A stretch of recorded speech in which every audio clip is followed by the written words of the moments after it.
로마서 10장입니다.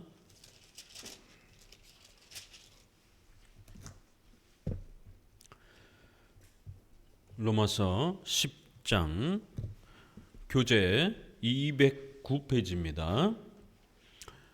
로마서 10장은 9장, 11장의 예종론 설명 사이에서 믿음의 중요성을 강조합니다. 예종론을 우리가 항상 이렇게 다루다 보면 자칫 이 예종론을 극단적으로 강조하면서 숙명론과 운명론과 같은 인간의 이러한 올바른 신앙적 책임과 윤리의 또 이러한 책임을 등한시하는 이런 극단적 신관으로 빠질 위험이 있습니다. 로마서를 보면 얼마나 참으로 놀랍습니까?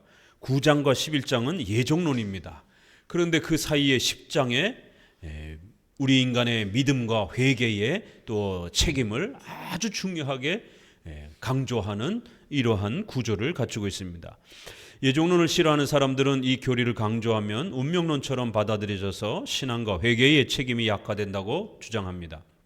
아주 대표적으로 알미니안주의자들이 이렇게 주장을 합니다. 그렇기 때문에 그들은 예종론보다는 신앙과 회개를 모든 구원의 기초요, 토대요, 출발로 그렇게 강조하면서 유보적 칭의 치소론 형태로 결국 신인협력주의, 공로주의, 우리가 열심히 신앙과 회개의 책임을 다해야만이 구원이 유지가 되고 만들어지는 것처럼 이렇게 인간의 신앙적 책임에 모든 구원의 근원과 토대가 근거가 있는 것처럼 이렇게 인간 중심적인 구원론을 주장을 합니다. 하지만 로마서는 예종론과 인간의 신앙과 회개의 책임은 서로 대립되지 않고 서로 조화될 수 있음을 가르칩니다. 구원의 근원적 원인은 꼭 기억하셔야 됩니다. 공로는, 근거는 성부 하나님의 예정, 은혜, 오직 예수 그리스도의 공로, 성령 하나님의 불가항력적인 은혜, 각 위격의 사역에 따라 우리가 이렇게 구별을 해서 또 표현할 수도 있는 것입니다. 이러한 절대 주권적인 하나님의 단독적인 구원의 역사라는 것이. 그러나 하나님은 인간을 하나님의 형상을 담은 인간으로 만드셨기 때문에, 인격적 존재로 만드셨기 때문에 우리 안에 이성이라고 하는, 인격이라고 하는 그러한 우리의 인간의 책임을 제2원인 형태로, 하나님을 우리가 제1원인이라고 이렇게 우리 웨스트민스터 신앙고백에서 표현하는 것처럼 제1원인, 궁극적인 원인, 절대적인 원인이라는 거예요. 그러나 책임면에 있어서는 우리도 일정한 부분 원인의 그러한 역할을 감당하며 살도록 하나님의 형상의 인격적 책임의 원인자로 이렇게 행동하도록 우리를 만들어 주셨다라는 거예요. 그러나 그것은 도구적인 수단적인 방식으로 우리의 인격을 사용하는 것이지 절대로 하나님과 반반씩 나눠 갖는 그러한 신인협력주의적 공로적 개념으로 우리 인간의 자유의지와 인격을 사용하는 게 아니라는 겁니다. 우리는 수단으로서 하나님의 거대한 역사를 하나님이 펼쳐가는 데 있어서 짐승은 본능의 방식으로, 우주 만물은 기계적인 방식으로, 인간은 인격을 갖는 방식으로 그렇게 제2원인을 그렇게 수단으로 사용하신다라는 것입니다. 이러한 방식에 있어서 하나님의 절대 주권적인 예종론과 제2원인으로서 인간의 신앙의 회개와 책임은 얼마든지 조화될 수 있는 것입니다. 웨스트민스터 신조는 이 두 교리가 충분히 조화된다고 고백합니다. 3장 신적 작정 1항에서 예정의 집행은 같이 읽어봅니다. 피조물들의 의지를 억압하지도 않으시고 또한 제2원인들의 자유나 우연성을 세우셨다라고 고백합니다. 6항에서는 같이 읽습니다. 그 영광에 이르기 위한 모든 수단들도 미리 정하셨다라고 고백하여 예정은 신앙과 회개라는 구원의 수단을 포함하는 방식으로 집행되기 때문에 반드시 필요하다라고 말합니다. 우리를 예정하셨고 또 그 예정하신 백성들을 구원으로 초대하는 그 수단까지도 하나님이 작정하시고 섭리하셨다라는 거예요. 그래서 반드시 어느 날 자고 일어나니까 갑자기 신자가 되고 이러는 것이 아니라 교회의 전도라고 하는 이러한 수단을 통해서 우리가 교회로 나오도록, 또 신앙과 회개, 설교를 들으면서 신앙과 회개를 하면서 예수님께로 나오는, 그래야 우리가 또 이러한 구원의 은혜들을 얻는 이러한 구원의 도구와 수단들을 정해 놓으셨다라는 거예요. 그리고 우리의 신자들이 성례와 예배를 통해서 또 기도를 통해서 그 신앙이 자라가도록 이러한 은혜의 수단들을 잘 사용함으로 인해서 또 신앙이 건강하게 자라가도록 이런 모든 수단들을 사용하셔서 구원의 역사를 이루신다라는 거예요. 인간이 어느 날 갑자기 뿅 하고 그렇게 태어나는 게 아닙니다. 부모를 수단으로 해서 하나님이 그 영혼을 창조하시는 것이에요. 육체도 창조하실 수 있지만 하나님께서는 부모와 자식의 그 연합과 또 하나됨을, 아주 긴밀한 친밀감을 또 가질 수 있도록 혈육이라는 개념으로 그렇게 부모와 이 자식이 부모를 통해서 그 육체를 그렇게 얻을 수 있도록 그러한 방식으로 부모를 창조의 수단으로 사용하시는 거예요. 그럼에도 불구하고 인간의 궁극적인 창조는 바로 그 영혼을 창조하시는 하나님께 달려 있는 것입니다. 정자와 난자가 반씩 영혼이 합쳐져서 하나의 영혼이 되는 게 아닌 것입니다. 육체적인 그러한 수단으로서 정자 난자라는 세포를 사용하시지만 영혼을 창조하시는 것은 하나님이 창조하셔서 그 수정란에 그렇게 결합시켜서 인간이 되게 하시는 것입니다.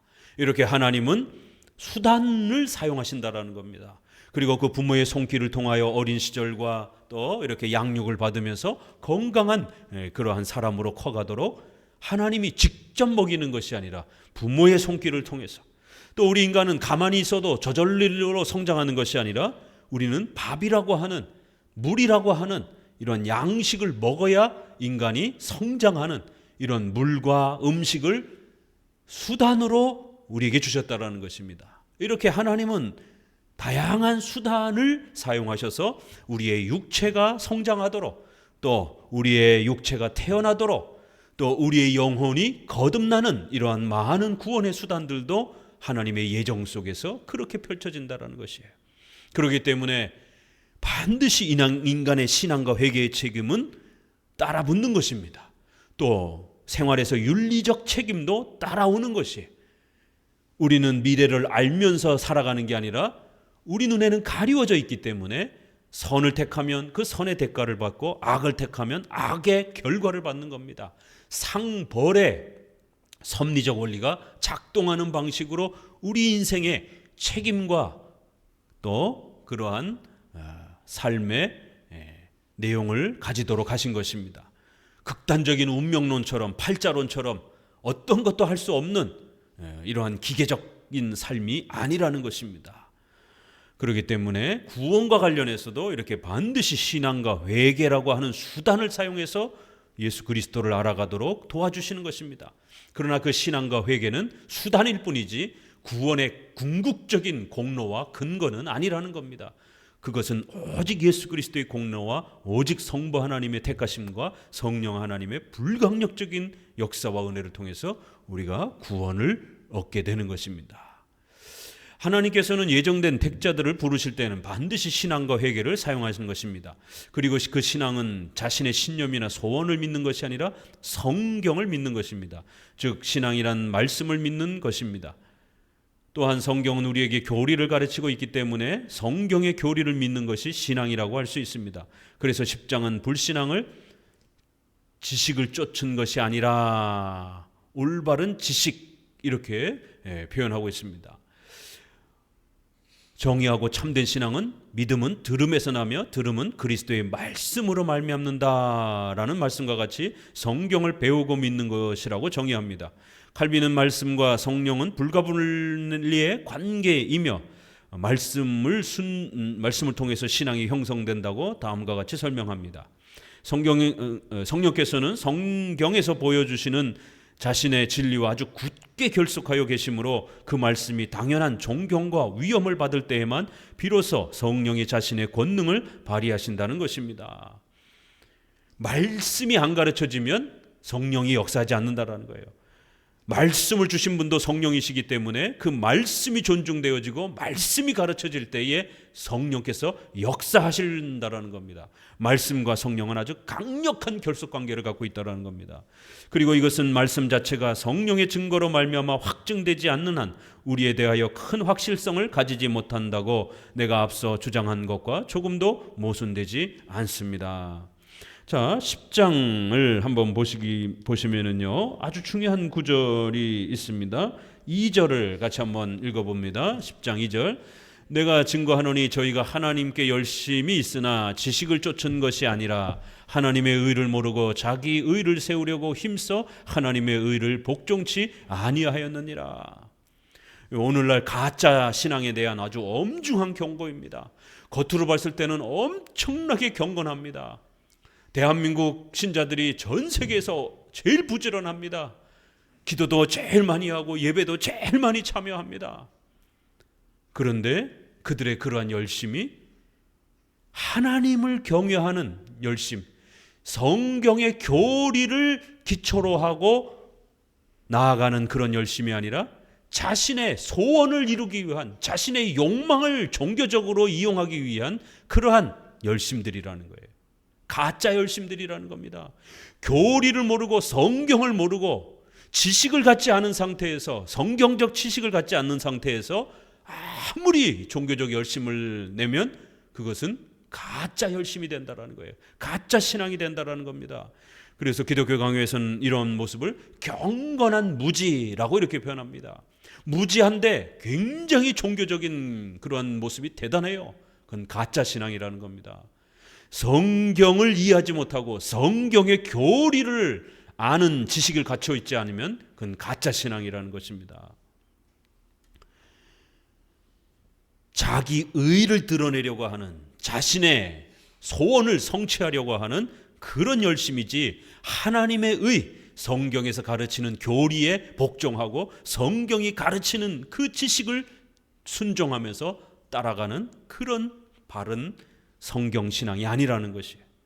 굉장히 충격적인 표현입니다. 마태복음 7장 만치 충격적인 표현입니다. 나더러 주여 주여 하는 자마다 그렇게 천국에 이르지 못한다라는 거예요. 그러자 깜짝 놀라는 겁니다.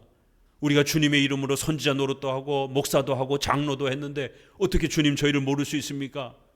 너희가 불법을 행했다, 법대로 믿지 않았다라는 거예요. 이렇게 온갖 종교적인 일을 했을지라도 성경에 대한 지식이 없으면 그건 하나님의 의를 따르고 순종하는 게 아니라 자신의 의를 드러내기 위한 자기의 욕심을, 자신의 신념을 성취하려고 하나님을 이용하는 그러한 거짓된 신앙이라는 거예요. 그렇기 때문에 올바른 신앙은 어떠해야 되는가, 이제 본격적으로 설명하는 겁니다. 성경이 말한 참된 신앙이란 성경을 믿는 것이다라는 거예요. 그래서 우리가 신비주의자들, 경건주의자들, 은사체험주의자들이 왜 가짜 신앙, 다른 복음, 다른 영, 다른 예수를 주장하는 가짜 이러한 교회라라고 줄기차게 비판하는 이유가 바로 여기 있는 것입니다. 성경을 믿어야 되는데 이 사람들은 저 천국에 올라갔다고, 저 지옥에 내려갔다고 천국 지옥 간증하는 사람 유튜브에 얼마나 많습니까? 하나님을 찾기 위해서 하늘 꼭대기까지 올라가야 되느냐라는 거예요. 그렇지 않다라는 겁니다. 이 믿음으로 말미암는 이 의 6절에 이걸 얻기 위해서는 어떻게 해야 되는가? 저 하늘 꼭대기까지 올라가서 그런 천상을 경험하는 이런 신비 체험을 할 필요 없다라는 거예요. 저 지옥까지 가가지고 지옥을 실제로 경험해보는 이러한 게 중요한 게 아니라는 거예요. 누가 음부에까지 내려가겠느냐? 그럼 도대체 어떻게 해야 됩니까? 8절. 그러면 무엇을 말하느냐? 말씀이 너에게 가까이 있다라는 거예요. 내 입에 있으며 내 마음에 있다 하였으니 곧 우리가 전파하는 바로 이 성경, 바로 이 믿음의 말씀, 우리에게 믿음을 가르쳐주고 믿음을 만들어주는 바로 이 말씀을 읽으면 된다라는 거예요. 이 말씀을 믿으면 되는 것이지, 그렇게 무슨 방언을 하고 은사 체험하고 제2 성령 세례 체험을 해야 하고 이러면서 사람들을 막 흥분시키고 선동하고 신비 체험을 준다라고 그러면서 그렇게 은사 집회를 합니다.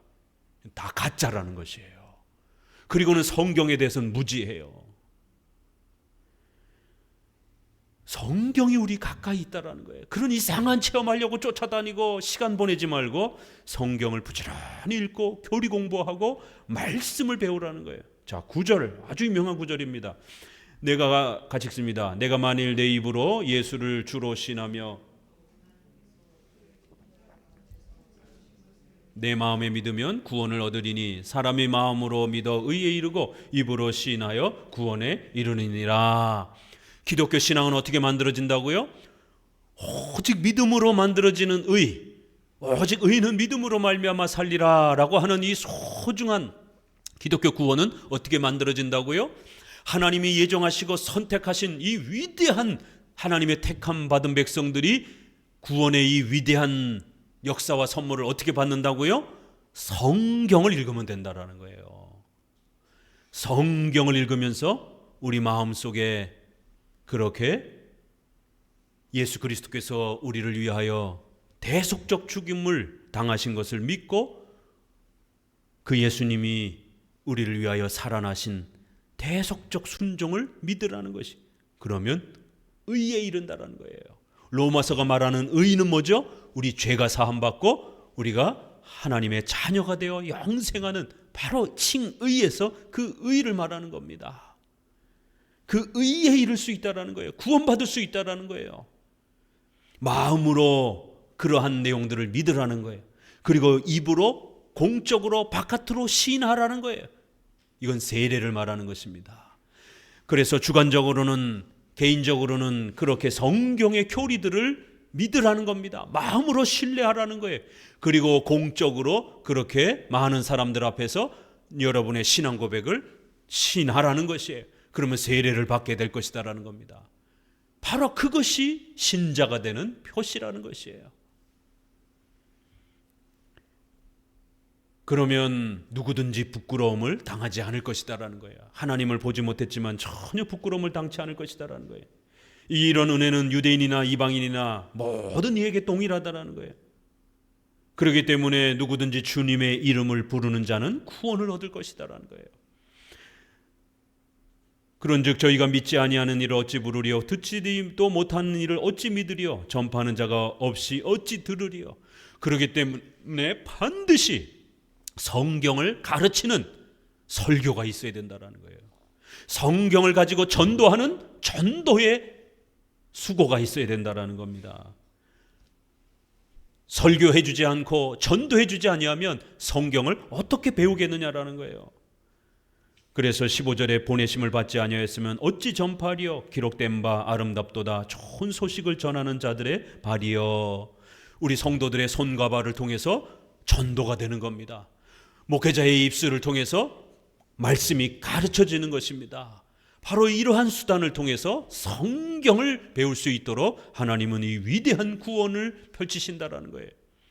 여러분의 가족에게도 열심히 전도하셔야 되고 또 여러분이 만나는 사람들도 그렇게 열심히 때를 따라서 전도하셔야 됩니다. 16절 그러나 저희가 다 복음을 순종치 아니하였도다. 이사야가 가로되 주여 우리의 전한 바를 누가 믿었나이까. 17절 그러므로 믿음은 들음에서 나며 들음은 그리스도의 말씀으로 말미암는다. 이렇게 다시 한번 많은 이들이 있지만 결국 이 성경을 듣는 자들, 바로 그리스도의 말씀을 믿는 자들이 믿음이 세워진다라는 거예요. 아주 명확하잖아요. 믿음이란 방언하고 환상 보고 까무러치고 이런 게 아니라는 거예요. 듣는 것에서 믿음이 만들어진다라는 거예요. 그 들음이란 거짓된 설교를 듣는 게 아니라 참된 설교, 성경을 바르게 가르치는 그러한 교리와 말씀을 바르게 배울 때에, 믿을 때에 믿음이 만들어진다라는 것이에요. 이러한 역사는 구약에서도 이미 이사야 또 여러 군데서 그렇게 하나님께서 약속하셨다라고 10장을 끝내고 있습니다. 오직 믿음은 들음에서 나고 들음은 그리스도의 말씀을 통해서 만들어진다는 것. 성경 신앙을 목숨처럼 지켜가셔야 됩니다. 성경을 사랑하고 감격해하고 성경을 읽을 때 눈물이 나고 성경을 읽을 때 두렵다가도 용기와 위로가 생기고 이렇게 수술을 앞두고 엄청난 죽음의 이러한 위험 앞에 있어도 성경을 읽으면서 또 그 교리를 묵상하면서 마음이 용기가 생기고 위로가 생기고 확신이 생기는 것이에요. 이게 바로 신앙인 것입니다. 성경에 무지하면 신앙이 없는 겁니다. 성경에서 자라가지 않으면 성도들이 성장하지 않는 것입니다. 그렇기 때문에 생업 중에서라도 부단히 시간을 내서 1년에 최소한 1독은 하셔야 되는 거예요. 특별히 우리 교회의 직분자들은 1년에 1독을 하지 않으면 정말 하나님 앞에서 큰 책임을 받으셔야 되는 거예요. 교회 직분자가 성경도 읽지 않으면서 어떻게 교회 직분을 감당하겠습니까? 이 막중한 주님의 사역들을. 그렇기 때문에 더더욱 직분자들은 각오하고 최소한 1년에 1독을 할 수 있도록 부단히 자신의 삶을 자기 부정, 놀고 싶고 쉬고 싶고 다 피곤합니다. 그러나 시간을 짬내어 또 성경을 읽고 또 교리도 일독할 수 있도록 우리 교리 모음집을 부단히 또 그렇게 읽어 가셔야만이 강건한 신자로 성장해 갈 수 있는 것입니다. 11장 봅니다. 예정론은 취소되는가? 개혁파의 예정 예지는 불변적이라고 말하며 알미니안파의 예정론은 예지 예정 이런 순서를 갖고 있다 그랬죠. 변화, 취소 가능하다라고 주장합니다. 그러면 왜 성경은 예정론이 취소되는 것처럼 표현하는가? 이 성경의 구약에 보게 되면 가나안 땅에 많이 못 들어가는 자들이 있잖아요. 그렇죠? 또 이스라엘 백성들이 포로로 잡혀가면서 많이 징계받으면서 또 이렇게 마치 하나님의 무서운 심판에 놓여지는 것처럼 이렇게 보여지는 많은 장면들이 있습니다. 또 신약에도 이렇게 또 마치 버림받는 것처럼 표현되어지는 그런 많은 표현들이 있습니다. 이런 표현들을 우리가 어떻게 읽어내야 되느냐라는 거예요. 그러면 예정이 취소가 되고 구원이 취소되는 것처럼 이렇게 알미니안주의처럼 읽어야 되는지, 비록 그런 표현들이 있다 할지라도 더 많은 표현이, 더 강하고 명확한 표현은 하나님이 절대로 택한 백성들을 버리지 않는다라는 것. 요한복음 말씀에 내 양, 내 것, 아버지께서 나에게 주신 백성들, 아버지의 손에서 결코 빼앗을 수 없다라는 것. 로마서 8장에 있는 것처럼 기근이나 적신이나 환난이나 그 어떤 것도 하나님의 예정하시고 택하신 그 사랑에서, 그리스도의 사랑에서 우리를 끊을 수 없다라는 거예요. 이렇게 성경은 더 많은 곳에서 절대로 하나님의 예정은 취소되거나 중단되는 게 아니라는 것입니다. 단 한 명의 숫자까지도 완벽하게 구원으로 유지된다라고 말합니다. 그럼 이렇게 취소되어지는 것처럼 보여지는 이 표현들은 우리가 어떻게 읽어가야 될 것인가? 이렇게 장로교는 취소되지 않는다라는 것을 원칙으로 하고, 그러면 취소되어지는 표현들은 어떻게 읽어낼 것인가를 고민하는 것입니다. 그러나 알미니안주의자들은 취소된다라는 것을, 인간의 신앙과 회개가 부족하면 구원받은 자라도 구원이 취소된다라고 이렇게 취소 중심으로 그렇게 구원론을 원칙으로 삼고, 그러면 성경에서 예정해 준다라는 사람들은 어떤 표현이냐? 그건 끝까지 자기가 믿음을 유지했을 때 맨 마지막에 가서 하나님이 구원을 그렇게 확정해 주신다. 너가 잘했으니까 그럼 하나님도 이제 구원시켜 주마. 이렇게 예지, 예정 정하는 게 나중에 뒤따라온다라는 거예요. 하나님은 예지, 지켜만 보시는 것이다라는 거예요. 그러나 우리 장로교는 예정, 하나님이 정하신 그 백성들에게 하나님의 구원이 어떻게 펼쳐져 가고, 또 신앙과 회개의 구원의 수단들을 또 성도들이 어떻게 활용하는지, 이 모든 역사가 어떻게 펼쳐져 갈지를 하나님이 예지, 그 모든 역사를 또 헤아려 살피신다라는 거예요. 이렇게 중심축이 다른 겁니다. 하나는 하나님 중심적인 예정론이고 하나는 인간 중심적 예정론으로 이렇게 차이가 나는 겁니다.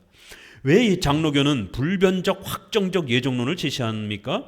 11장은 이 질문에 답변합니다. 예정의 본질이란 웨스트민스터 신조 3장 4항에서 읽습니다. 이렇게 예정되고 미리 정해진 사람들과 천사들은 분명하고 확정적이어서 더하거나 뺄 수가 없다. 수는 완전히 고정되어 있다라는 거예요. 더하거나 뺄 수조차도 없다라는 거예요. 이렇게 아주 정확하고 명확하다라는 겁니다. 개인적이고 개별적인 선택이 예정의 기본 개념이라는 거예요. 그리고 이 개별적 선택은 불변하고 확정적이다. 그래서 11장은 하나님이 그 미리 하신 자기 백성을 버리지 아니하셨나니 이렇게 아주 분명히 강조합니다. 이제도 은혜로 택하심을 따라 남은 자가 있다라고 이렇게 표현합니다. 구약의 많은 이스라엘 백성들이 멸망한 것처럼 보여진다 할지라도 선택은 개별적 선택이라는 거예요. 그래서 그 개인적으로 선택받은 백성들은 다 구원받은 것이다라는 거예요. 구약에는 임시적으로 이렇게 이스라엘 민족으로 선택되었던 그러한 자들은 멸망한 겁니다. 그러나 개별적으로 선택되었던 백성들은 한 사람도 빠짐없이 전부 구원받은 것입니다. 하지만 예정론을 섭리 속에서 집행하실 때 개인적 형태가 아니라 구약처럼 민족적, 전체적으로 선택하는 임시적 성격이 있고 신약처럼 유형궤 아래 가라지, 형식적, 외식적인 자들이 들어오는 임시적 형태가 있을 수 있습니다. 따라서 예정론은 개인적으로는 불변하지만 임시적 부르심에 해당되는 자들은 버려진 것처럼 성경은 전도적 차원에서 경고하는 것입니다. 이 때문에 11장은 참 감람나무와 돌 감람나무의 접붙임의 예를 들어서 이스라엘이 불순종으로 버려진 것처럼 이방인들도 불순종하면 버려질 수 있다고 전체 집단을 대상으로 경고하는 것이지 개인적인 예정을 그렇게 버려질 수 있다라고 경고하는 게 아닌 것입니다.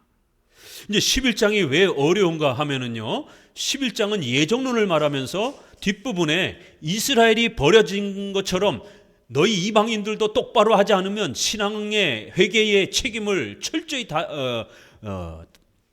열심히 하지 아니하면 너희도 취소될 수 있다. 이렇게 경고합니다. 그렇기 때문에 11장의 예정론이 유보적 예정론, 유보적 칭의론처럼 알미니안주의자들에 의해서 가장 많이 사용되었던 구절입니다. 도르트 총회에서도 가장 많이 다툼을 이루었던 또 본문이기도 합니다. 대한민국의 그 유명한 장신대의 역사신학자인 이형기 박사와 신학회에서 제가 이 로마서 11장을 가지고 아주 심히 다퉜습니다. 원로 역사신학자입니다. 그러면서 WCC의 좋은 면들을 우리가 수용하자라고, 문제점은 있지만 또 좋은 점을 수용하자라고 이렇게 주장을 합니다.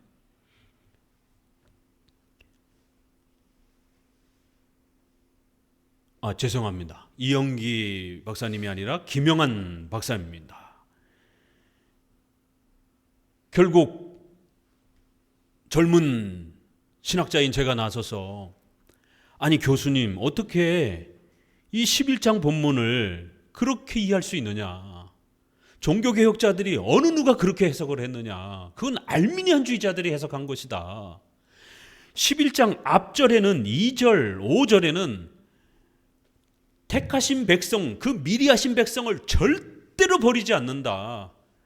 그 은혜로 택하심을 따라 지금까지 하나님의 택한 백성들은 한 사람도 변함없이 그렇게 남아있다라고 말하지 않습니까? 그러면 11장 전체 아래에서 뒷부분에 왜 버려진다라고 경고하는지를 조화를 맞춰야지 11장에서 뒷부분에 버려진다라고 하는 그 경고만 붙잡고 예정론이 취소될 수 있는 것처럼 어떻게 그렇게 해석할 수 있습니까? 11장은 분명히 버려지지 않는다라고 초반에 강조합니다. 그런데 뒷부분엔 버려진다라고 또 강조합니다. 그러면 어떤 의도에서 이렇게 상반되게 말하는지 11장이 이래서 어려운 거예요. 앞부분에서는 절대로 버려질 수 없다라고 말하는데 이방인들에게 뒷부분에 경고할 때 너희도 버려질 수 있으니까 똑바로 하라라고 이렇게 경고하는 것입니다. 결국 김 박사님은 성경에 문자적으로 그렇게 돼 있지 않느냐, 취소될 수 있다라고, 버려질 수 있다라고, 그러니까 난 성경대로 말하는 것이다. 아니 그런 극단적인 문자주의적으로 주장한다라면, 아니 앞절에는 절대로 버려질 수 없다라고 했으면 저도 문자적으로 절대로 버려질 수 없는 것이 맞는 것이지, 그러면 성경이 틀린 겁니까? 우리 각자가 그렇게 주장을 하면 한쪽에서는 O라고 그러고 한쪽에는 X라고 그러면 둘 중에 누가 맞는 겁니까? 그러면 성경이 틀린 거네요. 그러면 어떻게 성경을 그런 식으로 단편적으로 극단적 문자주의로 해석할 수 있습니까? 예정론이 취소가 된다라고 하는 건 그건 개혁주의 입장이 아닙니다. 이분 개혁주의란 무엇인가 책도 내신 분이에요. 대한민국의 유명한 원로, 그러한 또 신학자입니다. 11장은 어떤 의도에서 버려질 수 있는지에 대한 그 이방인들에 대한 경고가 어떤 방식인지를 11장 앞부분에서 절대로 버려질 수 없다라고 하는 이 말과 조화롭게 해석해야 본문이 오류가 없는 것이지, 그렇게 성경에 내 마음대로 나는 뒷부분을 주장하고 싶으니까 성경에 봐라 버려질 수 있다라고 경고하니까 예정은 취소 가능한 거다, 구원은 취소 가능한 것이다, 이렇게 주장하면 안 됩니다. 앞부분에서는 개인적 선택을 말하는 겁니다.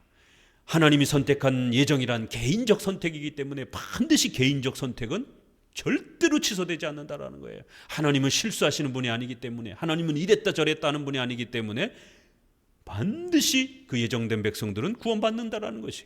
그러나 뒷부분에서는 개인적 경고가 아니라 이방인들 전체에 대한 집단적 경고인 것입니다. 구약의 이스라엘 백성 아브라함의 자손이라고 하는 그 전체를 임시적으로 국가적으로 민족적으로 선택하신 겁니다. 이런 예정에는 임시적 형태가 있는 것입니다. 이방인들에게도 이제 구원의 전도의 기회가 열렸습니다. 신약의 시대가 돌입하면서, 그래서 이방인들도 예수님을 믿고 돌아오면 얼마든지 하나님의 백성이 될 수 있습니다. 이렇게 소중한 하나님의 구원의 기회가 열렸는데 그 신앙과 회개를 등한시하게 되면 그 이방인들 너희들도 그 회개하지 않은 책임을 묻고 하나님 앞에 엄중히 버려질 수 있는 것이에요. 이렇게 이방인들에게 구원의 기회가 열렸다라는 게 지금 로마서 계속해서 유대인과 헬라인이라고 하는 두 집단을 대조해가면서, 예전에는 유대인에게만 구원이 있었지만 이제는 이방인 헬라인에게도 구원이 펼쳐졌다라고 하는 이 로마서 전체 아래서 이방인에게 구원이 열려졌다라는 것.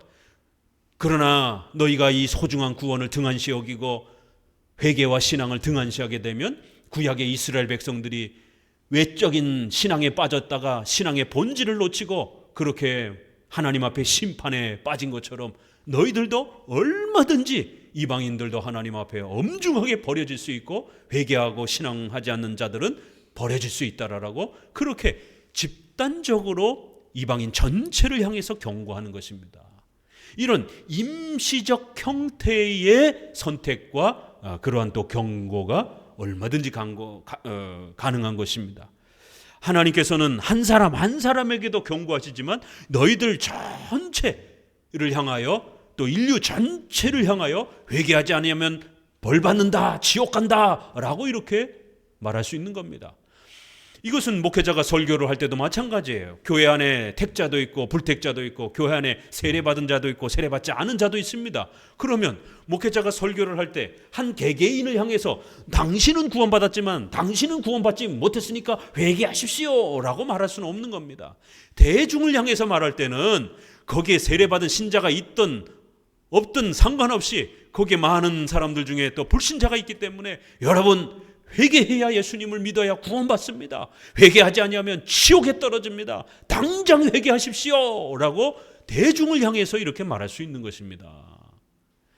그러니까 이러한 어법을 고려하지 못하고 또 하나님께서 구약에 국가적으로 임시적으로 전체 집단적으로 이렇게 이스라엘 백성들을 임시적 형태로 선택하신 그러한 선택의 방식, 예정의 방식을 이해하지 못해서 하나님이 국가를 선택한 게 마치 이스라엘 백성들 전체를 한 사람도 빠짐없이 택하신 것처럼 이렇게 오해해서는 안 됩니다.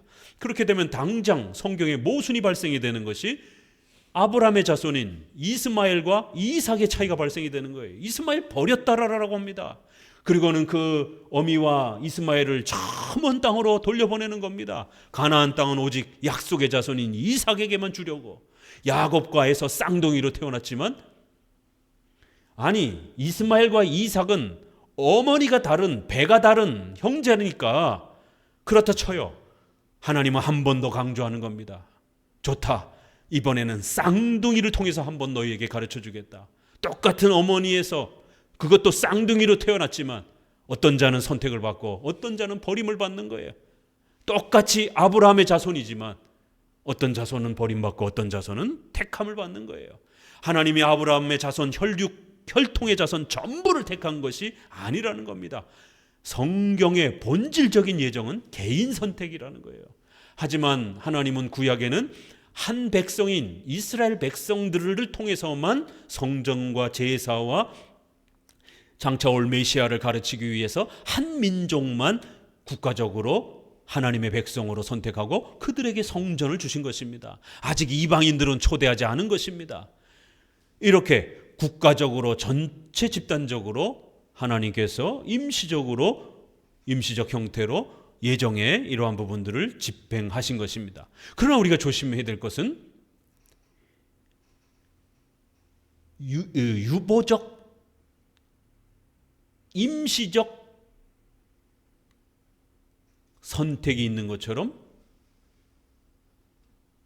그렇게 설명해서는 안 됩니다. 그러니까 이걸 우리가 좀 단어적으로 구별을 해보려면 임시적 형태, 임시적 형식은 존재할 수 있습니다. 국가적이고 민족적인 형식으로 임시적인 그런 형태로 국가 전체를 하나님의 백성으로 불러주신 것입니다. 그러나 선택이라고 하는 예정이라고 하는 것 자체가 임시적 선택이 있고 완전한 선택이 있고 이렇게 말하면 굉장히 혼동이 오게 됩니다. 그러면 중간 단계의 선택이 있고 최종 단계의 선택이 있고 이렇게 단계적 칭의가 되는 거예요. 단계적 선택이 되는 것입니다. 요건 어가 다를지라도 말을 우리가 잘 구별해야 됩니다. 왜냐하면 예정이 취소되고 칭의가 취소된다는 주장을 자꾸만 알미니안주의자들이 하기 때문에 예정의 이러한 중간 단계, 또 예비적 단계, 또 임시적 단계가 있는 것처럼 임시적 선택이라는 단어를 지나치게 강조해서 쓰게 되면 안 됩니다.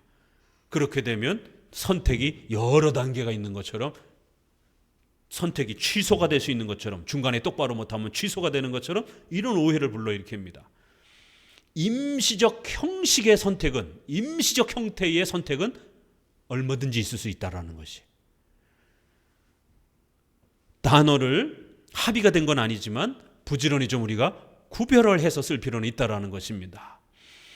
이렇게 장로교에 있어서는 구약의 임시적 형태 또 이방인들 전체를 향해서 구원이 열린 것처럼 그렇다고 해서 이방인 모두를 전부 다 한 사람도 빠짐없이 구원을 시킨 건 아닙니다. 우리는 보편 구원론, 만인 구원론을 인정하지 않기 때문에 그러나 이방인들 집단 전체에게 이제 새로운 구원이 열린 겁니다. 그러니까 너희들도 신앙과 회개에 대한 책임을 지지 아니하면 너희들도 얼마든지 그 불신앙 때문에 버려질 수 있다라는 것이에요. 이렇게 얼마든지 전도적 차원에서 이렇게 집단을 향해서 말할 수 있다라는 것입니다. 예종론과 관련해서 11장에 이러한 놀라운 구조를 잘 이해하셔야 됩니다. 예종론을 싫어하는 많은 사람들은 11장의 이 표현을 핑계로 예종론이 인간의 선행이나 순종, 유무로 취소 가능한 것처럼 주장하지만 11장은 개인적 예정과 섭리 속에서 사용하는 집단적, 민족적, 유형교회적인 임시적 부르심을 구별해서 설명하기 때문에 주의 깊게 해석해야 됩니다. 예정론을 가르칠 때는 개념도 정확해야 하고 논리도 정확해야 성경적 예정론이 드러낼 수 있습니다. 예정론을 다룰 때는 항상 세 가지를 주의해야 됩니다. 첫 번째는 예정론에서 인간의 의지를 바르게 다루지 못하고 신적 주권만 극단적으로 강조하며 가르치는 운명론, 숙명론, 팔자론, 회피론, 인간의 책임을 등한시하는 이런 방식으로 극단적 예정론을 가르칠 수 있습니다.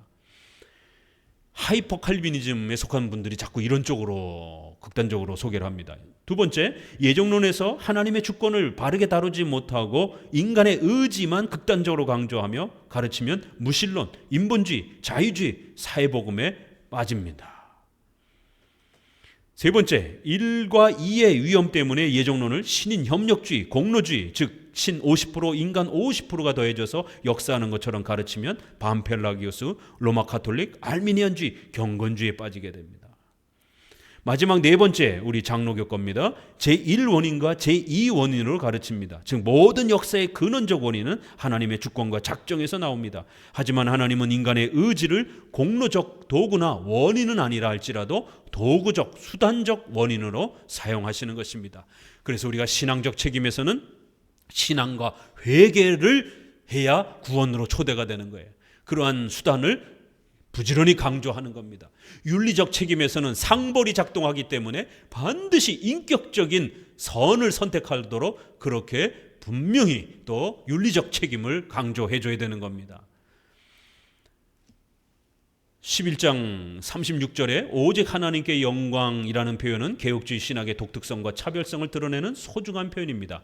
로마서는 1장에서 11장까지의 신앙과 관련된 교리를 마치면서 어떤 부분이라도 인간의 의지가 우선시되는 방향으로 생각하지 못하도록 누가 주께 먼저 드려서 갚으심을 받겠느냐 라고 경고합니다.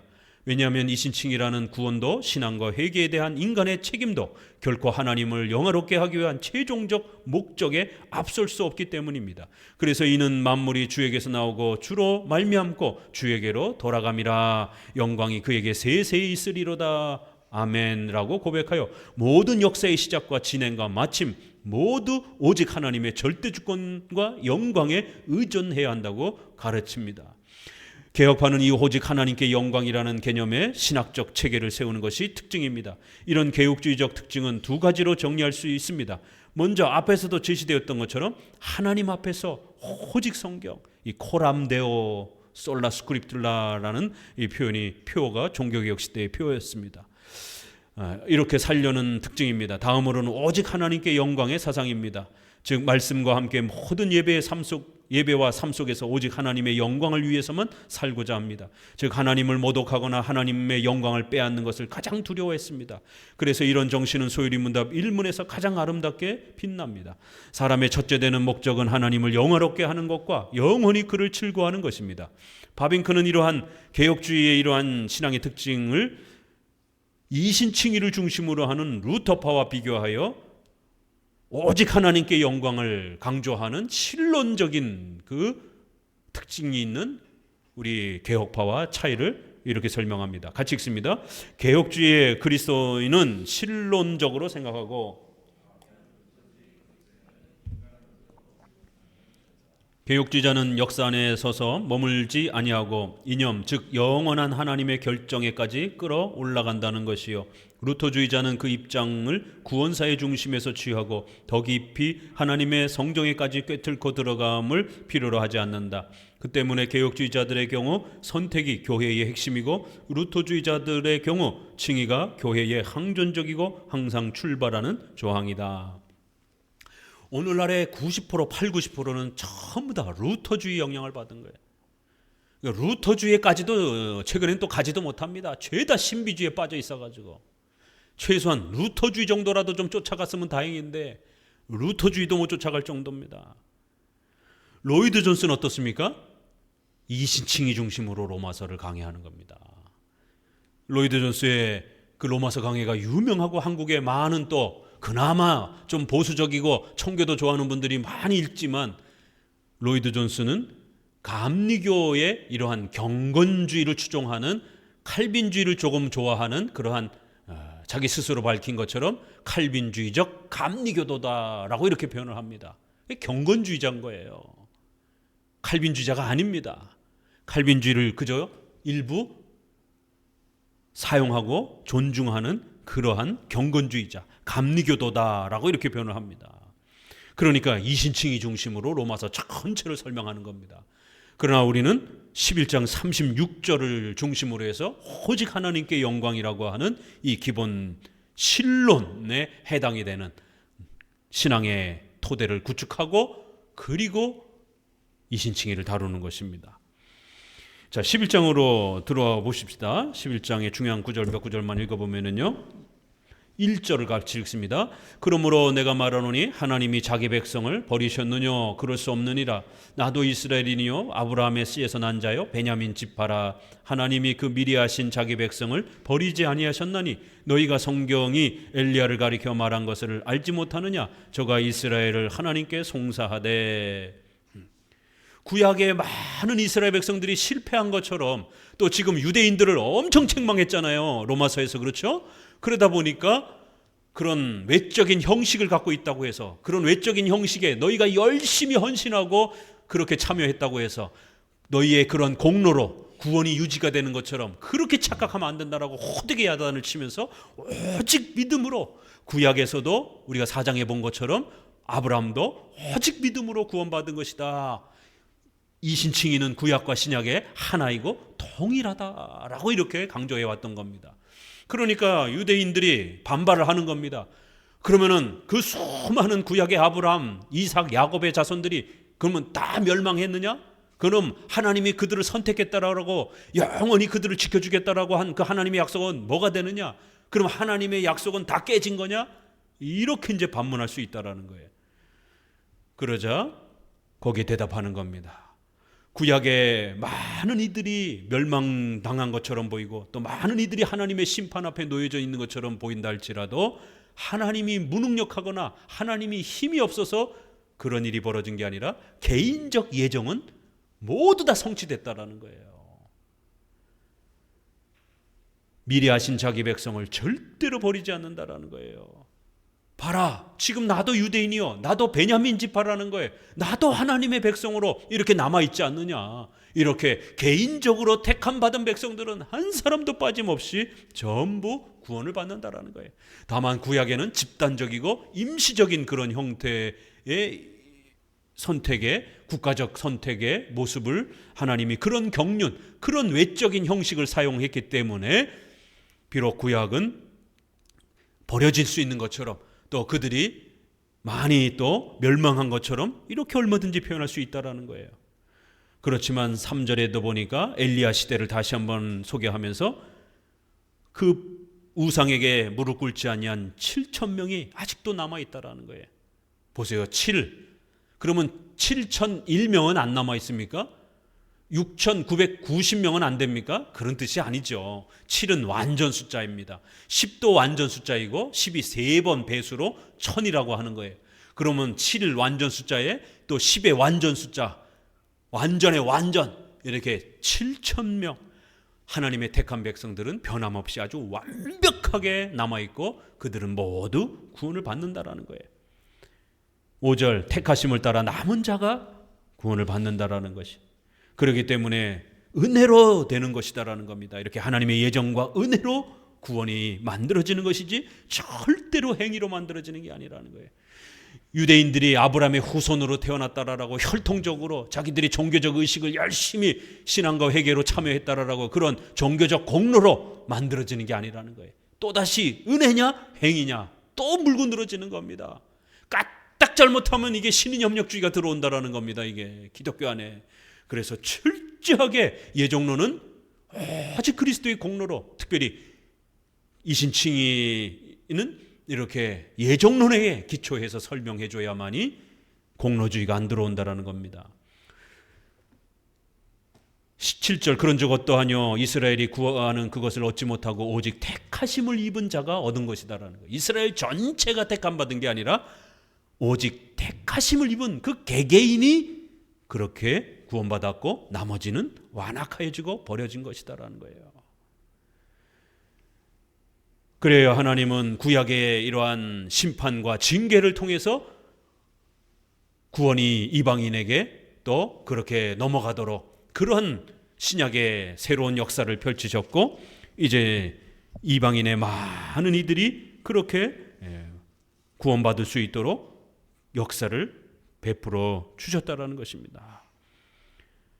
이러한 신비로운 하나님의 방식, 구약의 경륜과 신약의 경륜이 있다라는 것이, 그리고 구약의 이스라엘 백성만 사용했던 방식과 이제는 이스라엘에게뿐만 아니라 이방인에게까지 구원이 펼쳐지는, 그리고는 이제 이방인들의 그 많은 택한 백성들이 돌아오게 되면 이스라엘의 택한 백성들도 하나님께로 돌아오는, 그래서 이스라엘과 이방인 가운데 택함 받은 백성들이 하나님께 완벽하게 채워지는 구원의 역사가 펼쳐질 것이다라는 거예요. 12절을 같이 읽어봅니다. 저희의 넘어짐이 세상의 부요함이 되며 저희의 실패가 이방인의 부요함이 되거든 하물며 저희의 충만함이려. 이렇게 이스라엘과 이방인의 이런 모든 택함 받은 백성들이 돌아오기까지 때로는 하나님이 한 백성을 사용하기도 하고 또 하나님이 여러 백성을 사용하면서 구원의 역사를 이렇게 펼치셨다라는 거예요. 이걸 아주 쉽게 설명을 합니다. 마치 이 젖붙이는 것처럼 돌감람나무, 참감람나무. 그런데 우리가 오늘날 농사법에 보게 되면 뿌리에다가, 나쁜 뿌리에다가 좋은 열매 맺는 것을 젖붙입니다. 그러니까 젖붙이는 그것이 위로 가는 거예요. 나무 뿌리에, 나무에서 잘라내고 나쁜 나무를, 열매를 잘 못 맺잖아요. 그럼 원예법은 이걸 잘라내고 이 위에를 좋은 열매를 맺는 실과가 좋은 걸 갖다가 젖붙이면 뿌리에서 물은 잘 빨아들이니까 그 뿌리를 통해서 좋은 열매 맺는 가지를 젖붙여 놔가지고 열매가 맺는 겁니다. 이게 원칙이에요. 근데 갑자기 고대 시대에도 최소한 이런 정도의 지식은 있었는데 갑자기 바울이 이거를 거꾸로 뒤집어서 말합니다. 참 감람나무가 잘렸다라는 거예요. 그래서 그 뿌리는 남아있고 돌 감람나무인 너희가 젖붙여졌다라는 거예요. 나쁜 나무가 젖붙여졌다라는 거예요. 원예법에 거꾸로 말하는 거예요. 그래서 참 감람나무의 뿌리가 하나님의 은혜를 빨아들여서 나쁜 이제 너희들을 새롭게 변화시키는 은혜를 주었다라는 거예요. 참 감람나무 위에 돌 감람나무가, 나쁜 감람나무가 열매를 맺으면서 감람나무 열매를 맺는다라는 거예요. 우리 무화과나무처럼 감람나무는 이스라엘의 아주 좋은 귀중한 그러한 과실나무입니다. 좋은 감람나무 뿌리에다가 나쁜 거를 갖다가 이렇게 하나님이 젖붙여서 너희를 좋게 만들었다라는 거예요. 굉장히 파격적인 설명입니다. 왜 저렇게 설명하지? 라고 이렇게 궁금해할 수 있을 정도로 이건 거꾸로 파격적으로 설명을 하면서 일반적인 농사법 그런 거를 가지고 와서 일반적 농사의 원리를 아예 제거해버리고 오직 하나님의 은혜로 그 영양분을 먹고 나쁜 나무가 과실을 맺는다라고 하는 방식으로 아주 새롭게 전환을 시켜서 그렇게 비유를 소개한 겁니다. 그러니까 젖붙이는 이 쉬운 비유를 가져가 와서, 그러나 그 내용은 오직 이스라엘에게 주셨던 그 위대한 하나님의 은혜로 너희가 영양분을 먹고 과실을 맺는다라고 이렇게 오직 은혜를 강조하기 위해서 이 젖붙이는 감람나무 이야기들을 그렇게 소개하고 있는 것입니다. 그렇기 때문에 이방인인 너희들도 회개하지 아니하면 의시되고 자랑되는다라면 버릴 것이다라는 거예요. 21절 같이 읽어봅니다. 하나님이 원 가지들도 아끼지 아니하셨은즉 너도 아끼지 아니하시리라. 22절 그러므로 하나님의 인자와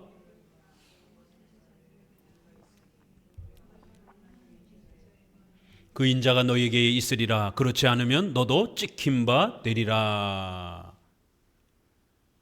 너희가 믿음 안에 있지 않으면, 하나님의 인자 안에 거하지 않는다라면 너희도 버려질 것이다라는 거예요. 그러니까 이거의 칭의가 취소된다라는 것처럼 이렇게 알미니안주의자들은 이 구절을 읽는 겁니다. 로마 가톨릭은 이 구절을 이용해서 연옥에 빠진다 이런 식으로 이제 칭의가 취소된다라고 주장을 하는 것이고, 경건주의나 알미니안주의, 웨슬레주의는 그러니까 우리의 신앙과 회개가 계속해서 유지가 되지 않으면, 열심을 내지 않으면 중간에 다시 다 취소가 된다, 이런 식으로 인간의 신앙과 회개에 의해서 구원이 만들어지는 것처럼 이렇게 강조하는 겁니다. 그러나 이것은 신앙과 회개의 중요성을 가르치는 전도적 경고인 겁니다. 이렇게 이방인에게 구원이 펼쳐졌으니까 너희도 그 구원의 기회를 함부로 여기지 말고 열심히 회개하고 열심히 믿으라는 거예요. 그러면 너희에게도 구원이 펼쳐질 것이다라는 거예요. 그러나 이 소중한 전도의 기회를 무시하고 만약 신앙 회개를 거부한다라면 너희는 영원히 지옥의 형벌을 받을 것이다라는 거예요. 이스라엘 백성 중에 많은 이들이 그 소중한 전도의 기회를 무시하고 종교적 껍데기만 붙잡고 자기들의 그런 종교적 헌신 때문에, 공로 때문에 구원받는 것처럼 이렇게 착각하다가 많은 이들이 버려졌다라는 거예요. 너희도 신앙의 본질을 놓치고 신앙과 회개의 이신칭의의 이러한 소중한 오직 믿음으로, 오직 말씀으로 구원받는 이 소중한 전도의 기회를 받아들이지 않는다라면 가차없이 너희도 하나님이 너희의 불신앙 때문에 영원히 지옥에 두실 것이다라는 거예요. 그리하여 26절 온 이스라엘이 구원을 얻으리라, 이렇게 결론을 맺는 것입니다. 그래서 이 온 이스라엘이라고 하는 걸 어떻게 해석해야 될 것인가에 대한 많은 해석이 있을 때 적어도 우리는 두 가지 정도로, 이스라엘 중에 택함 받은 백성들 모두가 구원받을 수 있다 정도, 이스라엘 전체가 아니에요. 이스라엘 백성 중에 택함 받은 백성들 모두가 구원받게 될 것이다, 이렇게 좀 해석하고요.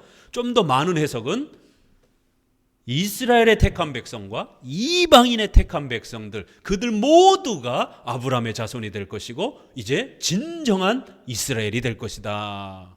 왜 우리가 4장에서도 아브라함의 혈육적인 그러한 후손도 이방인도 오직 믿음으로 참여하면 아브라함의 자손이 될 것이다라고 이렇게 약속했잖아요.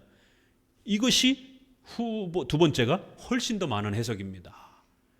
그런데 이제 간혹 개혁주의자들 중에 이스라엘 중에 택함 받은 백성들 모두가 구원으로 초대될 것이다, 이렇게 해석하기도 하는 분이 있어요. 그런데 이제 조심해야 될 해석은 세대주의 해석입니다. 그러니까 결국 바라 성경에서 이스라엘 전체가 집단적으로 회개하고 기독교로 들어온다라고 하지 않느냐.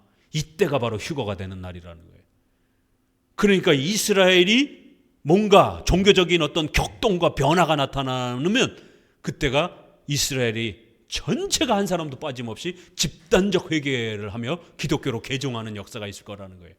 그때가 바로 재림 또 휴거라는 직전의 단계라는 것입니다. 천년왕국을 주장하면서 그렇게 이스라엘의 집단적 회개를 강조를 합니다.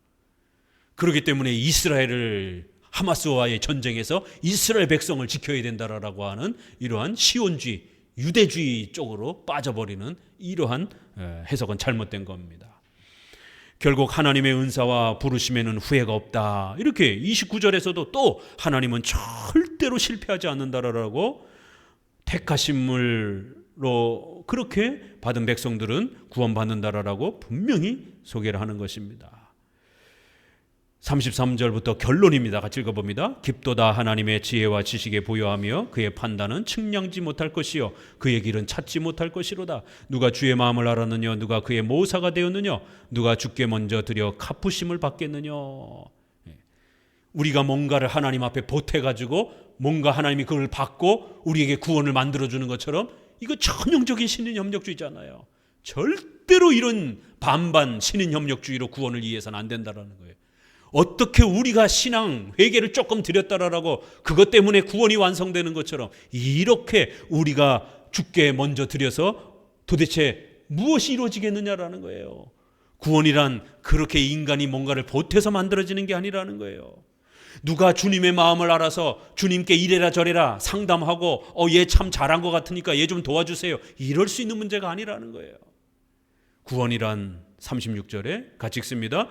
이는 만물이 주에게서 나오고 주로 말미암고 주에게로 돌아감이라. 영광이 그에게 세세 있으리로다. 시작도 열매 맺는 것도 그 마침도 이렇게 3번 강조하잖아요. 모든 것이 하나님의 절대 주권적인 단독적인 하나님의 구원의 역사라는 것이. 구원론이 이렇게 끝나는 겁니다. 자, 오늘 12장까지는 합시다. 12장 책으로 돌아와서요. 211페이지 12장에서 16장까지는 로마서의 후반부 내용으로서 기독교 윤리의 원리를 소개합니다. 종교개혁의 대부분의 교리문답들은 십계명을 소개하면서 기독교 윤리를 가르쳐 왔습니다. 사도신경을 통해서는 신앙이 무엇인지를 가르치고 십계명을 통해서는 기독교 윤리가 무엇인지를 가르친 겁니다. 기독교의 본질은 뭐라고요? 기독교는 이거다라고 말할 수 있는 게 뭡니까? 바로 사도신경과 십계명입니다. 신앙과 윤리, 칭의와 성화, 이 부분을 기독교의 본질로 이렇게 다루어왔던 겁니다. 특히 개혁파는 십계명이라는 율법에 대한 적극적 이해를 통해서 성화적 삶의 중요성을 강조했습니다. 이런 개혁파의 율법에 대한 적극적 이해는 이신칭의의 중심으로 접근하여 율법의 기능을 소극적으로 다룬 루터파와 다른 특징입니다. 루터파는 신앙만 강조하면서 십계명, 윤리를 등한시했어요. 오늘날 교회들도 그렇잖아요. 오늘날은 신앙도 제대로 강조하지 않고 그저 신비체험만 강조합니다. 기복주의만 강조합니다. 그나마 좀 건강하다라는 교회도 이신칭의만 강조합니다. 윤리에 대해서 강조하지 않는 것이에요. 이 교파별로 이 윤리, 성화론에 대한 입장을 보면은요, 크게 극단주의 2개를 조심해야 됩니다. 무율법주의와 율법주의 이렇게 나눠집니다. 무율법주의는 십계명을 아예 무시하는 거예요. 주로 신비주의, 십계명과 성화를 무시하면서 신비체험, 은사주의를 강조합니다. 오순절파, 신비주의, 경건주의가 여기에 해당이 됩니다. 이들은 십계명 필요 없어요. 그저 성령 체험하는 게 최고예요. 2번 율법주의, 엄격주의, 완전주의라고 할 수 있습니다. 경건 생활을 지나치게 강조하면서 완전한 경건을 추구하며 십계명의 일부를 지나치게 강조하면서 완전한 회개와 성화를 강조, 웨슬레주의나 하이퍼 칼비니즘이나 회중파 청교도나 독립파가 이렇게 엄격주의, 완전주의 성화를 강조하면서 십계명을 극단적으로 이렇게 강요하는 이 강요의 수준 형태로 이렇게 율법주의가 돼버립니다. 이렇게 되면 개혁파는 율법의 3가지 용법 중 십계명을 성화의 기준으로 삼고 생활을 강조했습니다. 즉 개혁파는 우리의 죄를 책망하고 정죄하여 예수 그리스도께로 나아가도록 하는 율법의 일용도, 종교적 기능이죠. 정죄 기능. 그리고 모든 불신자들이 더욱 악한 죄를 짓지 못하도록 십계명의 기본 개념을 양심에 새겨서 죄를 억제하는 율법의 이용법, 사회적 기능이라 그래요. 양심적 기능이라 그래요. 그래서 우리가 인간들의 양심이, 건강한 양심이 하나의 문화를 만들었을 때 그 문화를 일반 은총으로 사용하는 겁니다. 율법의 이 용도와 일반 은총이 이렇게 연결이 되는 겁니다. 그래서 사회적인 이러한 건강한 양심의 이런 활동들을 우리는 기독교인들은 무시하지 않는 겁니다. 그런 양심에 의해서 만들어지는 의식주와 관련된 국가, 사회, 경제 이런 여러 시스템들을 우리는 일반 은총으로 존중하는 것이에요. 무조건 다 세속주의라고 그러면서 더럽다고 그러면서 세상의 이러한 여러 문화와 도구들을 적대시하는 이러한 반문화주의, 반국가주의, 반이성주의, 반합리주의가 아닙니다. 기독교는 개혁주의는 일반 은총, 선별적 문화주의라고 하는 일반 은총을 갖고 있다는 걸 꼭 명심하셔야 됩니다. 그게 바로 율법의 이용법, 하나님이 인간의 마음에도 최소한의 율법의 이 명령들을 심어 놓으셨다라고 이렇게 성경은 가르치는 겁니다. 하지만 신자가 된 후 율법의 정죄 기능은 중단됐지만 영원한 하나님의 뜻으로 도덕법적 성격을 가지고 삶의 규범으로 사용되는 부분은 폐기된 것이 아닙니다. 이런 율법의 기능이 율법의 삼용법, 성화적 기능입니다. 십계명은 많은 명령들이 있습니다. 그렇죠? 내 부모를 공경하라, 주의를 잘 지켜라, 안식일을 거룩하여 기억하여 거룩히 지키라. 그럼 부모를 잘 우리가 효도했다고 구원받는 건 아닙니다. 십계명은 구원의 조건은 아니에요. 그러나 예수님을 믿고 나서는 우리가 어떻게 살아야 되는지, 하나님의 뜻을 배우는 성화에 우리가 성장해가는 성화의 규범이 되어진다라는 겁니다. 율법의 3용도는 특별히 성도들을 대상으로 주어진 것입니다. 성도들은 예수님을 믿기 위해서도 율법이 필요하지만 믿고 난 이후에도 율법이 필요합니다. 왜냐하면 율법은 성도들에게 하나님의 뜻과 마음을 알려주는 중요한 도구이기 때문입니다. 성경이 완성된 이후로는 직통계시와 같은 옛 방식이 중단되었습니다. 따라서 성도들이 하나님의 뜻을 헤아리기 위해서는 반드시 율법을 알아야 합니다. 이처럼 율법은 성도들에게 믿고 난 후 어떻게 살아가야 하는지를 알려주는 삶의 규범이며 하나님의 뜻을 알려주는 계시이며 영의 양식으로 남아 있습니다. 율법은 성도들의 거룩함을 도와주는 성화의 규범인 것입니다. 이 규범은 십계명으로 요약되어 있습니다. 그래서 12장은 같이 읽습니다. 너희는 이 세대를 본받지 말고 오직 마음을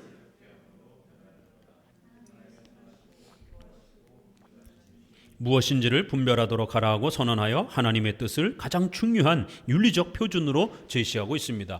성화란 부흥 체험이나 은사 체험이 아니라 하나님의 뜻인 십계명을 배우고 이해하며 분별하여 실천하는 것입니다. 하나님의 뜻을 분별하라는 거예요. 하나님의 뜻은 십계명인 것입니다. 그래서 우리 성도들이 신앙이 자라가고 의식주에서 하나님의 도움을 받으려면 반드시 열심히 십계명을 실천하셔야 됩니다. 조금 지나치다 싶을 정도로 십계명을 실천하셔야 돼요. 주일 성수 약간 느슨하게 쫓아가는 방식이 되어서는 안 됩니다. 조금 과도할 정도로 주일 성수를 힘쓰셔야 됩니다. 그래도 될까 말까 하잖아요. 너무 과격한 율법주의, 원칙만 강조하고 배려가 없으면 율법주의가 돼요. 십계명은 반드시 원칙론과 특수법칙이라고 하는 배려가 작동된다는 걸 꼭 명심하시라고 말씀을 드렸습니다. 그러나 이 배려를 너무 강조해 주게 되면 핑계가 돼버려요. 그렇죠? 그래서 이 배려는 해주되 핑계가 되도록, 남용이 되도록 해서는 안 되는 겁니다. 그렇지만 인간의 죄악된 본성상 자꾸 남용하려고 해요. 그래서 원칙을 우선적으로 생각하면서 특수한 경우에는 목숨이 위태로울 때는 배려해 주는 것이에요. 이렇게 원칙과 배려를 조화해 가면서 십계명을 이끌어가는 겁니다. 그래서 좀 지나치다 싶을 정도로 주일 성수에 대한 적극성을 취하셔야 되는 거예요. 내 부모를 공경하라, 살인하지 말라, 좀 지나치다 싶을 정도로 강조하셔야 됩니다. 오늘날 얼마나 폭력적입니까, 사회가. 자기랑 생각이 조금만 달라도 막 인터넷 댓글로 쌍욕을 하고, 크리스찬들도 똑같습니다. 윤리론을 가르치지 않아서, 성화론을 가르치지 않아서 크리스찬들이 페이스북이라든가 이런 SNS에서 댓글 다는 거 보세요. 얼굴을 보지 못하니까 더 마음 놓고 아주 무례한 댓글들, 쌍욕에 준하는 그런 댓글들, 아예 쌍욕을 하는 그런 댓글들. 주일 성수 안 하면 다리 몽둥이를 부러뜨리고 그의 목숨을 앗아가서라도 하나님이 징계하십니다. 성도들이 부모를 공경하지 않고 남을 학대하고 간음죄에 빠지고 게으르고 나태하면서 경제적인 부분에 책임을 지지 않고 이러면 다리 몽둥이를 부러뜨려서라도 목숨을 잃게 해서라도 정신 차리게 합니다. 정신 바짝 차리셔야 되는 거예요. 인식이 없으면 거짓말을 그냥 밥 먹듯이 해요. 크리스찬들도 험악한 말들을 그냥 아무렇지 않게 합니다. 성도들끼리 앉아가지고 누가 더 잘하느냐 뒷담화를 하면서 목사님, 장로님, 성도들 욕하느냐고 아주 막 혈안이 돼 있어요. 그 입 때문에 여러분의 신앙이 곤두박질 치고 그 입 때문에 결국 여러분의 의식주가 붕괴가 됩니다. 이제 이 돌아오는 주의 기독교 강요 부분에서 우리가 또다시 성화 부분에 볼 겁니다. 바로 이 부분이 나옵니다. 우리 인간의 악한 본성 때문에 하나님은 우리의 이 악한 본성을 억제하기 위해서 이 고집스러운 우리의 이 못된 이 성품을 깨트리고 뽑아내기 위해서 때로는 전염병과 전쟁과 재난을 통해서, 때로는 우리의 가족의 죽음을 통해서라도 눈물과 고통 속에 빠지게 만든다라는 거예요. 그래야 우리의 죄를 들여다보게 되고 그제서야 회개를 겨우 한다라는 겁니다. 이런 고통과 이런 환난과 하나님의 무서운 징계가 우리에게 다가오지 아니하면 마치 세상의 모든 돈을 다 자기가 가질 수 있는 것처럼, 세상의 모든 권력을 다 가질 수 있는 것처럼 그렇게 온통 이 세상의 부귀영화에만 집중하면서 내세의 영생은 쳐다도 보지도 않으면서 그렇게 아주 욕심 많은 못된 크리스천으로 살아가게 된다는 거예요. 그래서 하나님은 그걸 방지하기 위해서라도 강력한 징계를, 강력한 재난을, 그 강력한 재난 중에는 우리의 가족의 죽음과 질병까지 허락하셔서 우리의 마음으로부터 고통스러운 눈물을 쏟아내게 만들면서 우리가 무엇을 잘못했는지, 내가 하나님 앞에 얼마나 크게 범죄했는지를 철저히 반성하고 깨닫도록 징계라는 수단을 사용하신다는 거예요. 이 징계라는 수단이 없으면 인간은 기고만장해진다는 겁니다. 의식주와 관련해서 왜 우리는 이렇게 가난하지? 왜 우리는 이렇게 집안의 문제가 끊이질 않지? 아주 특수한 경우 빼놓고는 보편적으로는 여러분의 책임인 겁니다.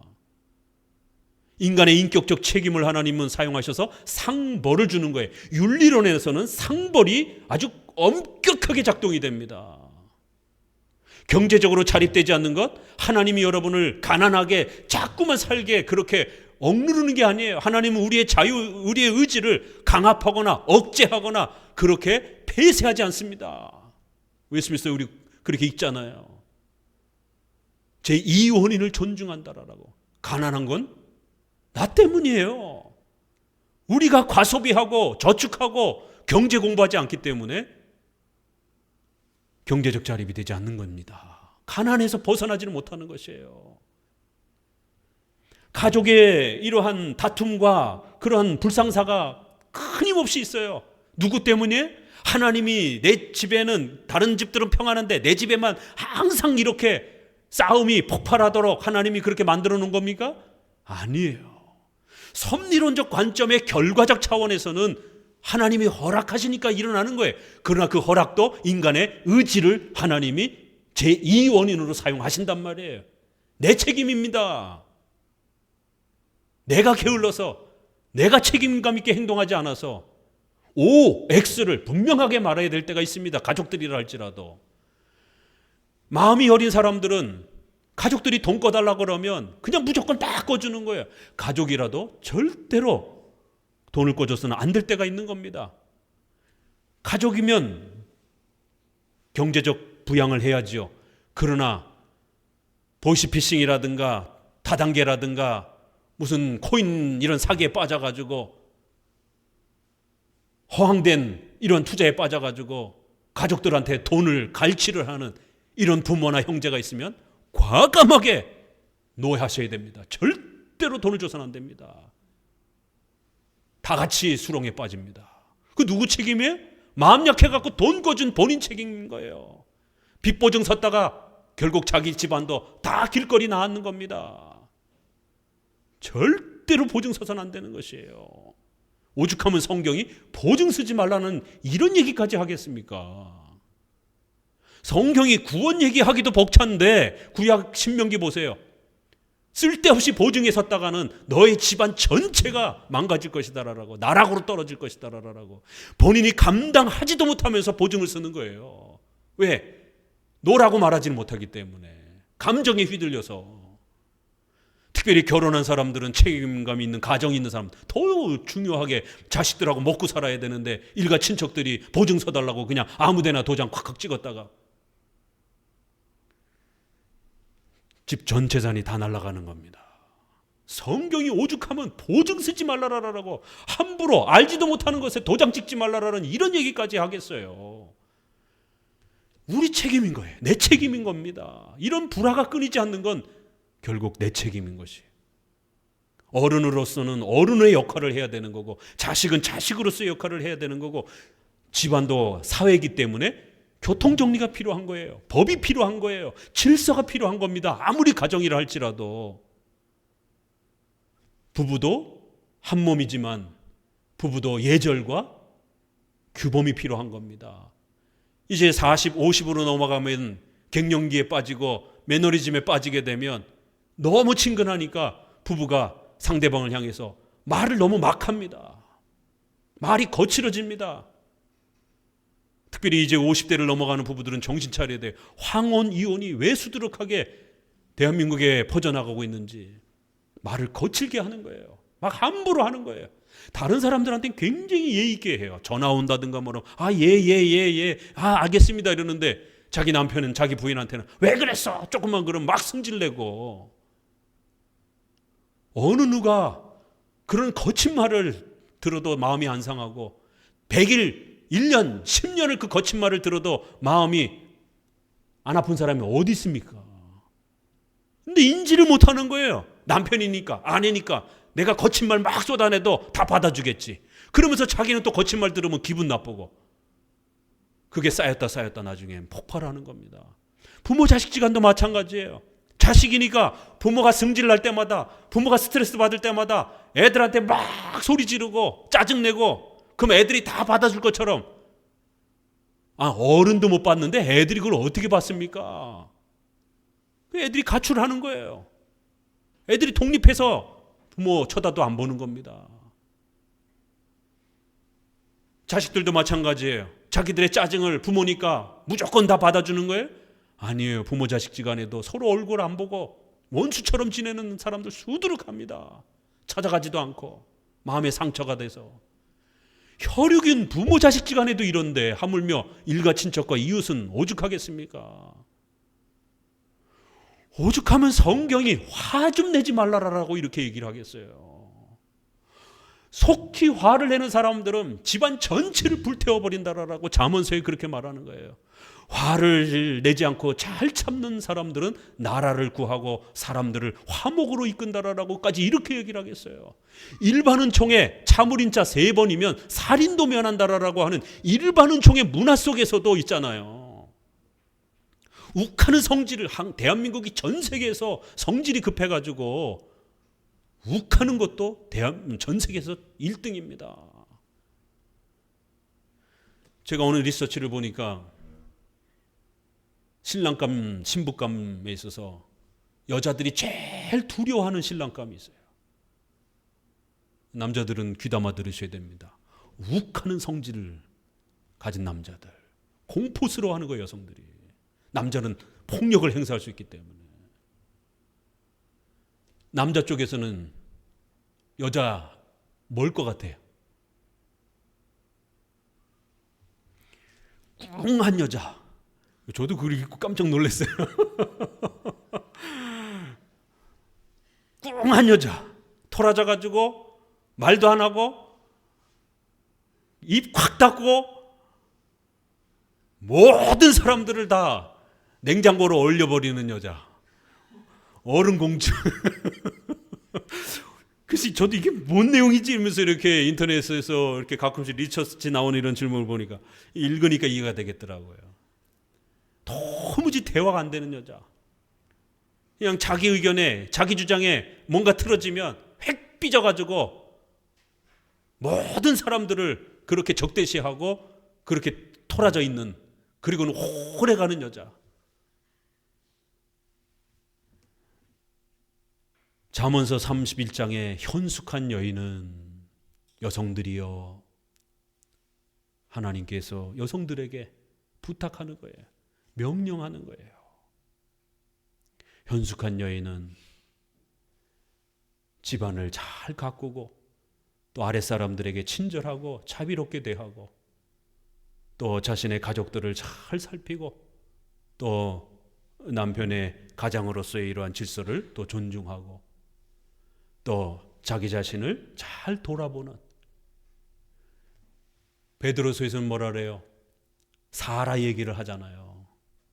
제발 여성들이요, 머리 손질하고 화장하고 이런데 돈 엄청 들이는 거, 이런 거에만 신경 쓰지 마시고 제발 좀 온유하고 자비롭고 겸손해지라 이러면서, 그래야 너희들이 사라가 아브라함을 주라칭하면서 그렇게 칭찬을 받은 것처럼 너희들도 그렇게 칭찬을 받을 것이다. 라고 이렇게 말하는 거예요. 외모를 치장하는 데만 너무 신경 쓰지 마시고 여러분의 인격을 가다듬는데 시간을 많이 쓰라는 것이에요.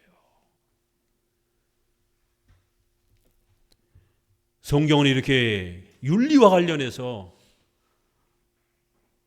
강조하면서 이러한 십계명의 윤리를 등한시하고 무시했을 때 우리 성도들이 얼마나 큰 고통을 당할 수 있는지, 하나님 앞에 벌을 받을 수 있는지, 또 하나님 앞에 의식주와 관련된 이런 엄청난 은혜들을 우리가 잃어버릴 수 있는지에 대해서 엄히 경고하고 있습니다.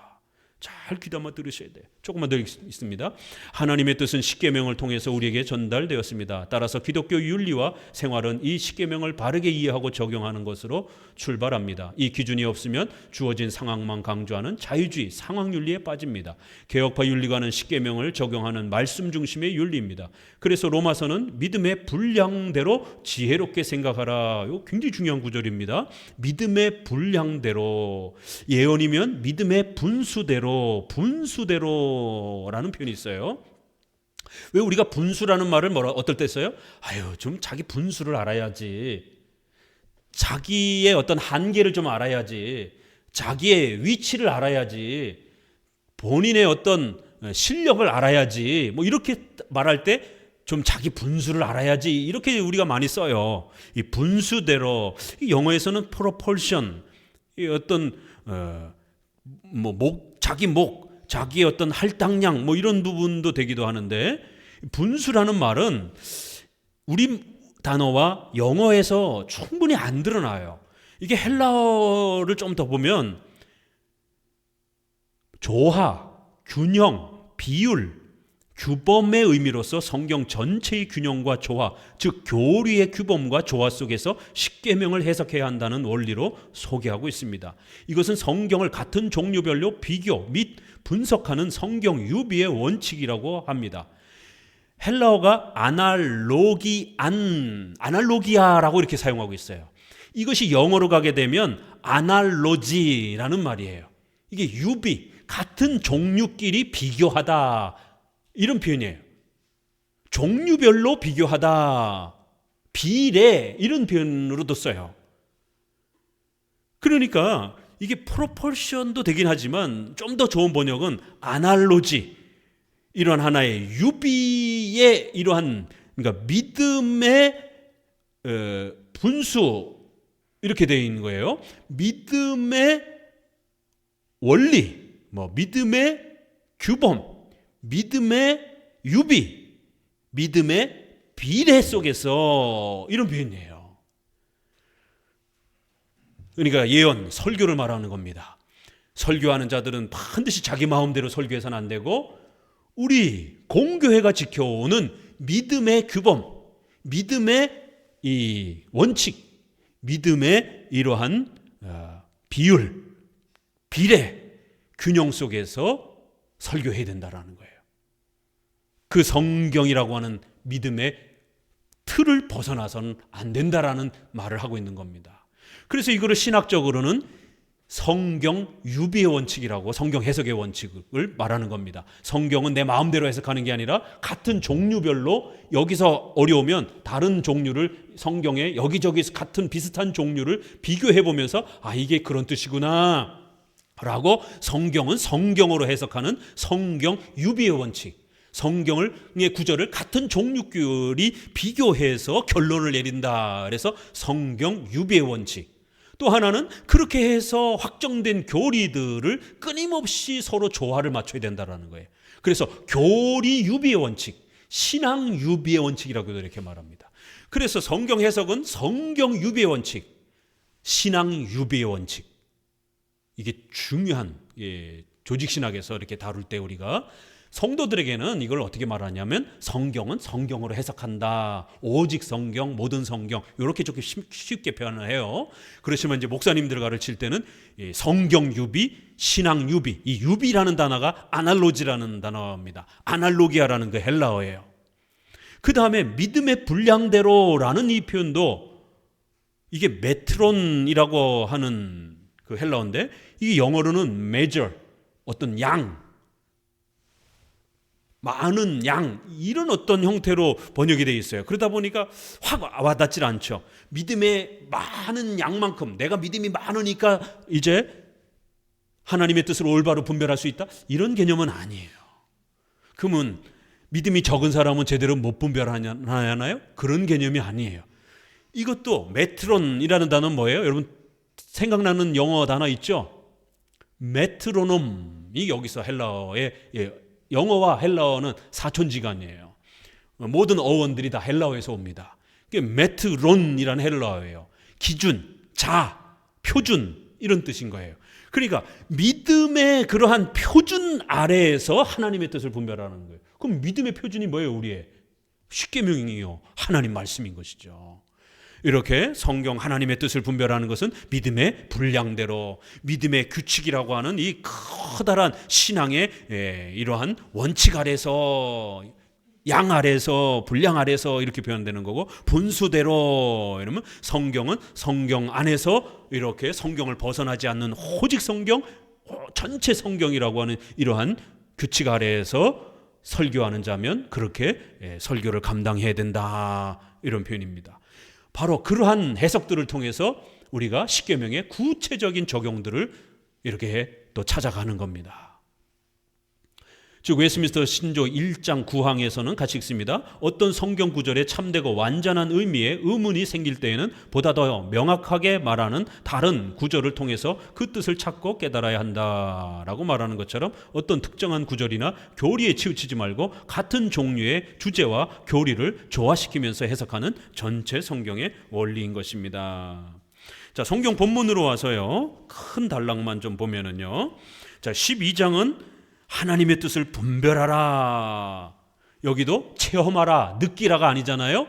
분별하라, 분석하라, 공부하라, 이런 단어예요. 이게 십계명을, 하나님의 뜻의 기준인 십계명을 가지고 우리의 삶에 어떻게 적용해야 될지 아주 열심히 공부하고 분석하는 훈련을 해야 된다는 거예요. 그 훈련은 마땅히 생각할 그 이상의 생각을 품지 말고, 우리 하림 자매가 아주 성경 해석과 관련된 멋있는 글을 썼어요. 우리 카페에도 올렸나? 우리 카톡에다 있다가 한 좀 올려놔 주세요.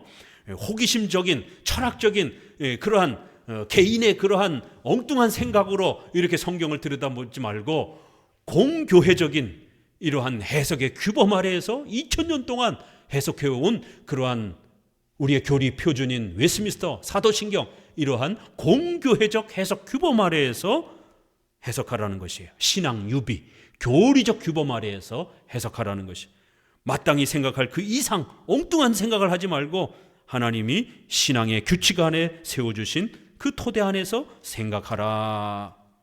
자, 그럼 이걸 어떻게 공교회적 해석 규범을 배워야 됩니까? 자, 그러면 어떻게 해야 되느냐? 하나님께서 각양 각 사람에게 많은 은사를 주시는데 6절에 보니까 믿음의 분수대로 예언하는 설교자는, 또 섬기는 자는 누구예요? 집사. 가르치는 자는 신학자. 위로하는 일은 집사. 구제하는 자 집사. 다스리는 자는 장로. 교회법적 질서를 통해서 훈련해야 된다라는 거예요. 우선적으로. 그 다음에 9절부터 사랑에는 거짓이 없나니 악을 미워하고 선에 속하고 형제를 사랑하고 서로 우애하고 부지런하여 게으르지 말고 열심을 품고 주를 섬기면서 환난을 참고 성도에 쓸 것을 공급하면서 손 대접하기를 힘쓰라. 교회 헌금 잘하고 가난한 사람들 도와주고, 또 교회의 목회자나 사역자들을 경제적으로 잘 돌봐주고, 이렇게 성도들의 개인적인 또 윤리훈련을 소개하는 겁니다. 놀랍죠? 성경 해석의 공교회적 해석 훈련은 반드시 내 개인적으로 훈련하는 게 아니라 교회법이라고 하는 장로 정치의 질서 아래에서 규칙적인 이러한 훈련을 구축해 가야 된다는 거예요. 벌써 로마서에서 장로 정치 개념이 나오는 거예요. 바로 자기가 개인 윤리를 실천하라라고가 아니라 이렇게 교회의 직분과 정치 질서 아래에서 성도들이 성화 훈련을 해야 된다는 거예요. 십계명 적용하는 훈련을 해야 된다는 거예요. 십계명 해석하는 훈련을 해야 된다는 거예요. 반드시 공적인 교회적 질서 아래서 배워가셔야 된다는 겁니다. 그리고는 개인적으로 적용하는 훈련을 해가시라는 것이에요. 공적인 훈련, 사적인 훈련을 이렇게 소개를 합니다.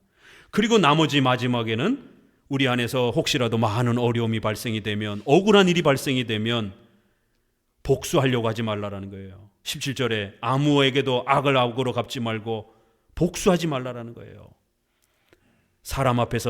모든 사람 앞에서 선한 일을 도모하라. 할 수 있거든 너희로서 모든 사람과 더불어 화평하라. 우리는 모든 사람들하고 화평할 수는 없어요. 이 가정법을 쓴 겁니다. 될 수 있으면 가능한 한 싸우지 말고 우리 주변의 이웃들하고 최대한 화목하게 지내라는 거예요. 또 때로는 우리가 신앙에 우리의 정조를 지키려면 또 우리가 또 저항해야 되고 국가의 악법에 저항해야 되기 때문에 때로는 저항할 수 있는 형편이 주어지는 겁니다. 그러나 그렇지 않을 때는 가능한 한 화평하게 지내라는 거예요. 너희가 친히 원수를 갚지 말고 하나님의 진노하심에 맡기라는 거예요. 왜냐하면 그 복수는 하나님이 하실 거라는 거예요. 악에게 지지 말고 선으로 악을 이기라는 거예요. 이거 다 무슨 내용이에요? 이거 여러분 배운 거 테스트.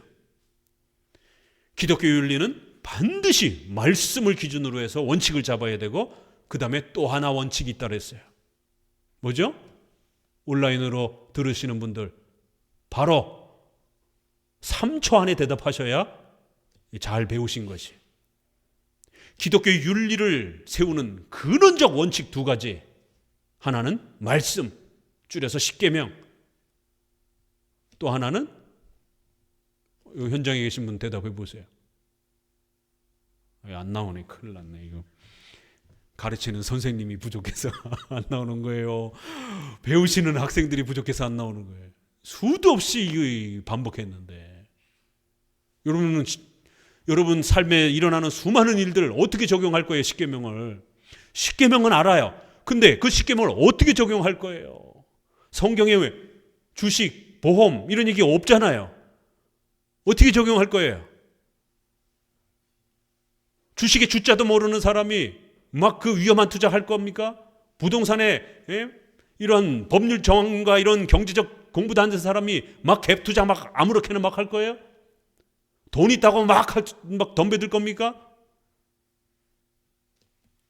십계명은 항상 자신의 형편을 살펴야 되는 거예요. 섭리의 법칙을 적용해야 되는 겁니다. 말씀, 그 다음에 그 말씀이 적용되는 상황이 개인마다 다 차이가 납니다. 지난주 기독교 강의에서도 하나님이 고난을 주실 때 우리 생활 속에서 각자 형편에 맞게 섭리로 조절하신다라고 나오잖아요.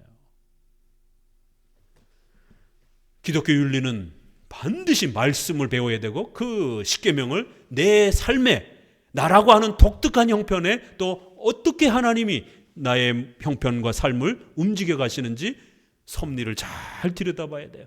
그 섭리를 들여다볼 때는 일반 은총도 고려하셔야 되는 겁니다. 내가 남자로 태어났는지 여자로 태어났는지, 그럼 또 각각 사명이 달라지는 거예요. 또 내가 대한민국에 태어났는지 미국 시민권을 갖고 있는지 거기에 따라 형편이 달라지는 거예요. 내가 똑똑한 사람으로 태어났는지 운동을 잘하는 사람으로 태어났는지, 또 아니면 내가 부잣집에 태어났는지 나는 가난한 집에 태어났는지 형편이 달라진다라는 겁니다.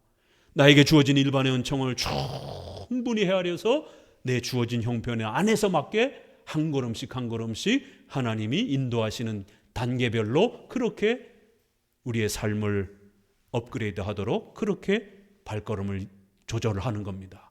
섭리를 적용하고 헤아릴 줄 아셔야 돼요. 섭리란 우리의 모든 삶의 형편 안에서 작용되는 거기 때문에 또 일반 은총을 충분히 고려하는 겁니다. 그러니까 이게 다른 말로 특별 계신 말씀과 일반 은총이라고도 말할 수 있고, 말씀과 섭리적 법칙이다라고도 이렇게 말을 할 수 있는 것이에요. 다시 한번 외우셔야 됩니다. 우리 기독교 윤리는 율법의 삼용법이라는 형태로 가르쳐지고, 그 율법의 삼용법의 성화의 원리는 기독교 윤리는 십계명이라고 하는 말씀, 그 다음에 일반 은총을 사용하는 섭리적 원칙, 이 두 개가 잘 작동이 되어야 신앙도 자라가고 의식주도 여러분 자라갑니다. 오늘 11장 기독교 윤리의 아주 근원적 원칙을 먼저 소개해 드렸습니다. 기도합니다. 하나님